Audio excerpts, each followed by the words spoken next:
দিনটা ছিল 1971 সালের 25শে মার্চ। পাকিস্তানের সেনাবাহিনী ঢাকায় ভয়ঙ্কর হত্যাকাণ্ড শুরু করে। এরপরেই বাংলাদেশের জাতির পিতা শেখ মুজিবুর রহমান স্বাধীনতা ঘোষণা করে দেন। ওই একই রাতে ওনার স্বাধীনতা ঘোষণার ঠিক পরেই পাকিস্তানি বাহিনী মুজিবুরকে অ্যারেস্ট করে পশ্চিম পাকিস্তানে নিয়ে যায়। রাষ্ট্রদ্রোহের অপরাধে বঙ্গবন্ধু মুজিবুর রহমানকে ফাঁসির সাজা দেয় রহিমউদ্দিন খানের সামরিক আদালত।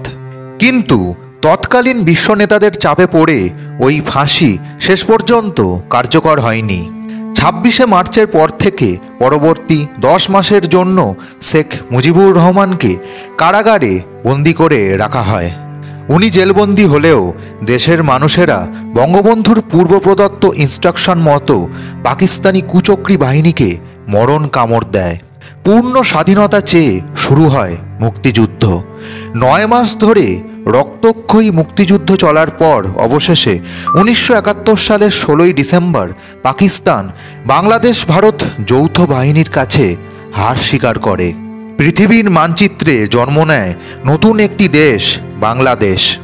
মানা হয় বাংলাদেশের নতুন স্বাধীন রাষ্ট্র হিসেবে আত্মপ্রকাশে শেখ মুজিবুর রহমানের অবদান রয়েছে সবার উপরে। পূর্ব পাকিস্তানের জনসাধারণ ওনার নেতৃত্বেই এক হয়ে সংগ্রামে ঝাঁপিয়ে পড়েছিল। এরপর 1972 খ্রিস্টাব্দের 10ই জানুয়ারি বঙ্গবন্ধু মুজিবুর পাকিস্তানের জেল থেকে 10 মাস জেল খেটে মুক্তি পান। গোটা বাংলাদেশ নিজেদের বঙ্গবন্ধুকে বরণ করে নেয়। 12ই জানুয়ারি তিনি স্বাধীন বাংলাদেশের প্রথম প্রধানমন্ত্রীর দায়িত্ব গ্রহণ করেছিলেন। এই কথাগুলি আমি নই, ইতিহাস বলছে। এবার এই ইতিহাসকেই বদলাতে উদ্যোগী হয়েছে বাংলাদেশের বর্তমান ইউনূস সরকার। বাংলাদেশের টাকা থেকে অলরেডি বঙ্গবন্ধু মুজিবুরের ছবি মুছে ফেলতে শুরু করে দিয়েছে বাংলাদেশ সরকার।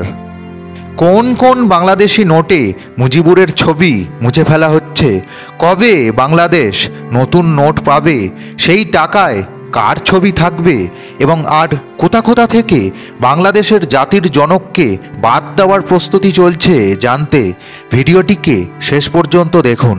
তো চলুন শুরু করা যাক। দিনটা ছিল 1970 সালের 28শে অক্টোবর।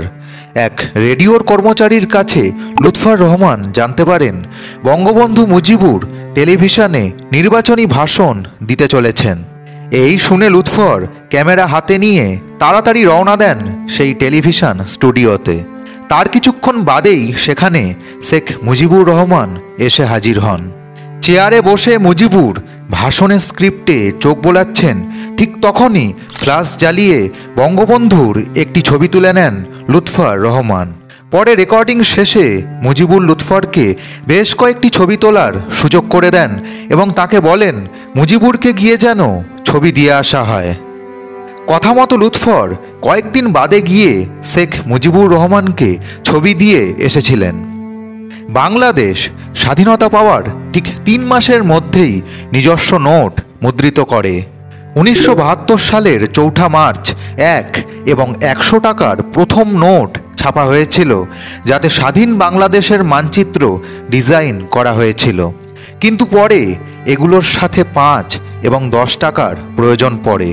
সেই সকল টাকায় শেখ মুজিবুর রহমানের ছবি ছাপানোর সিদ্ধান্ত নেওয়া হয়। দেশের বিশিষ্ট ফটোগ্রাফারদের কাছে বঙ্গবন্ধু মুজিবুরের পোর্ট্রেট ছবি চাওয়া হয়। এই ঘোষণা শুনে ফটোগ্রাফার লুৎফর রহমান নিজের তোলা ছবি মুজিবুরের প্রেস সচিবের কাছে জমা দেন। লুৎফরের তোলা ছবি দিয়েই প্রথম বাংলাদেশের টাকায় মুজিবুরের ছবি প্রিন্ট করা হয়। আর এইভাবেই শুরু হয়েছিল বাংলাদেশি টাকায় মুজিবুর রহমানের ছবি ছাপানো। ফটোগ্রাফার লুৎফর রহমানকে এই ছবির জন্য পারিশ্রমিক দিতে চাওয়া হলেও তিনি তা গ্রহণ করেননি। উপহার হিসাবে ওনাকে একটি ব্র্যান্ড নিউ ক্যামেরা এবং প্রধানমন্ত্রীর তরফ থেকে 3000 টাকা গিফট অ্যামাউন্ট দেওয়া হয়েছিল। চলতি বছরে বাংলাদেশ থেকে শেখ হাসিনার পদত্যাগ করে পলায়নের পর থেকেই দেশে অনেক কিছুর বদল ঘটেছে। এইবার ইউনূস সরকার বদলাতে চলেছে বাংলাদেশের টাকার নকশা। বাংলাদেশে বর্তমানে 1 থেকে 1000 টাকা পর্যন্ত নোট চালু রয়েছে। এগুলির প্রায় প্রত্যেকটিতেই বঙ্গবন্ধু মুজিবুরের ছবি রয়েছে, এমনকি কয়েনেও মুজিবুরের ছবি বিদ্যমান। এবার এই সবগুলো থেকেই মুজিবুরের ছবি সরিয়ে মুদ্রিত হতে চলেছে জুলাই আন্দোলনের গ্রাফিতি। ধর্মীয় স্থানেরও ছবি স্থান পেতে চলেছে বাংলাদেশের ভবিষ্যতের নতুন টাকায়। অলরেডি ইউনূস সরকার বাংলাদেশ ব্যাংকে অনুমোদন দিয়ে দিয়েছে। আগামী 2025 সালের জুন মাসের মধ্যেই নতুন টাকা হাতে পেতে চলেছে বাংলাদেশি জনগণ। আপাতত 20, 100, 500 এবং 1000 টাকায় ছবি বদলানো শুরু হয়েছে। পরে ধাপে ধাপে সবগুলোর নকশাই বদলে ফেলা হবে। শুধু যে টাকাই তেমনটা নয়, এবার বাংলাদেশের পাঠ্যপুস্তক থেকেও মুছে ফেলা হচ্ছে শেখ মুজিবুর রহমানের ইতিহাসকে। প্রাথমিকের বই থেকে বাদ দেওয়া হয়েছে মুজিবুরের জীবনী, তাকে নিয়ে লেখা পদ্য এবং গদ্য। প্রথম শ্রেণীর বাংলা বইয়ে মুক্তিযুদ্ধ এবং বিজয়ের অধ্যায়ের শুরুতেই রাখা হয়েছিল মুজিবুরের ছবি। সেটিকে মুছে ফেলে রাখা হয়েছে স্বাধীনতা যুদ্ধে চলাকালীন একটি দৃশ্যের ছবি। ওই অধ্যায়েরই ওনার ঐতিহাসিক 7ই মার্চের ভাষণ লেখাটিকে বাদ দিয়ে রাখা হয়েছে 25শে মার্চের ভাষণ। এছাড়াও মুজিবুর রহমানকে নিয়ে লেখা সোনার ছেলে এবং সেই সাহসী ছেলে লেখাটিও বাদ পড়েছে বই থেকে।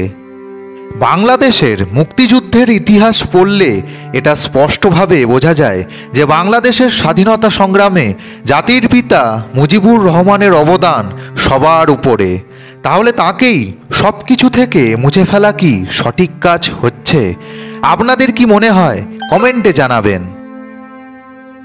ভিডিওটা ভালো লেগে থাকলে লাইক করবেন, শেয়ার করে আরও অনেকের কাছে ভিডিওটিকে পৌঁছে দেবেন। চ্যানেলটিকে সাবস্ক্রাইব করে পাশে থাকবেন। নিজের মা বাবার খেয়াল রাখবেন।